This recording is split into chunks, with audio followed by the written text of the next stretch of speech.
Assalamualaikum warahmatullahi wabarakatuh. Perkenalkan, nama saya Naufal Agus Mutakin. Hari ini saya akan mempresentasikan tentang keterampilan berbicara.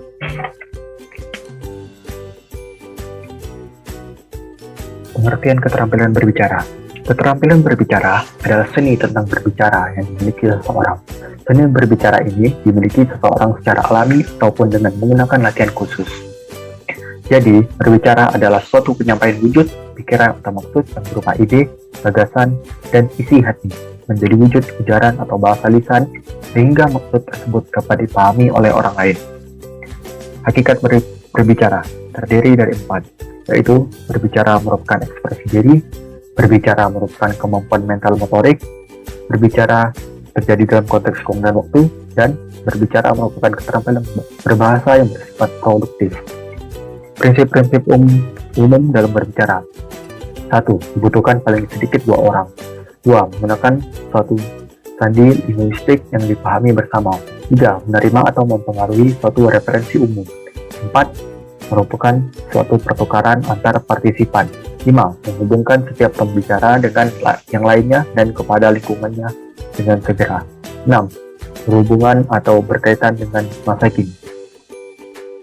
Landasan yang digunakan dalam mengklasifikasikan berbicara. 1. Situasi. Setiap situasi menuntut keterampilan berbicara tertentu. Berdasarkan situasi berbicara dapat dibagi menjadi 2, yaitu berbicara resmi atau formal dan berbicara informal atau tidak resmi. 2. Tujuan berbicara adalah menghibur, menginformasikan, menstimulasikan, meyakinkan, atau menggerakkan. 5 tujuan berbicara. Yang pertama, berbicara menghibur. 2. Berbicara menginformasikan. 3. Berbicara menstimulasi. 4. Berbicara meyakinkan. Dan 5. Berbicara menggerakkan. Metode penyampaian. Metode penyampaian dalam berbicara antara lain yaitu penyampaian secara mendadak, penyampaian berdasarkan catatan kecil, penyampaian berdasarkan hafalan, dan penyampaian berdasarkan naskah. Keefektifan berbicara. Keefektifan berbicara terdiri dari 4, yaitu ketepatan pengucapan, ketepatan intonasi, pilihan kata atau diksi, kelancaran seseorang. Faktor-faktor penunjang berbicara. Faktor-faktor penunjang dalam berbicara terdiri dari 2, yaitu faktor kebahasaan yang terdiri dari ketepatan ucapan, penempatan tekanan nada, sendi atau durasi yang sesuai, pilihan kata, ketepatan penggunaan kalimat, serta tata bahasanya, dan ketepatan sasaran pembicara.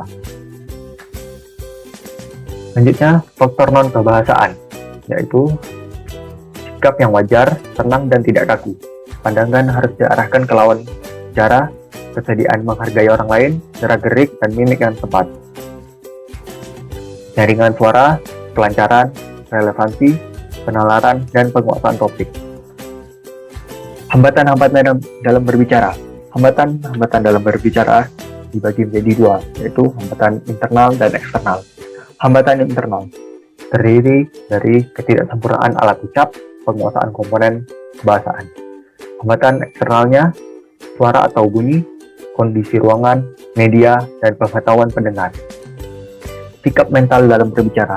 Sikap mental yang harus dimiliki oleh seorang pembicara yaitu rasa komunikasi, rasa percaya diri, dan rasa kepemimpinan. Pembicara yang ideal. Ciri-ciri pembicara yang ideal yaitu memandang suatu hal dari sudut yang berbeda, mempunyai wawasan yang luas, antusias, mempunyai rasa ingin tahu yang besar, menunjukkan empati, dan mempunyai selera humor. Baiklah, sekian presentasi dari saya. Bila ada salah ucap atau ada kata yang tidak berkenan, saya mohon maaf. Saya akhiri. Wabillahi taufiq wal hidayah. Wassalamualaikum warahmatullahi wabarakatuh.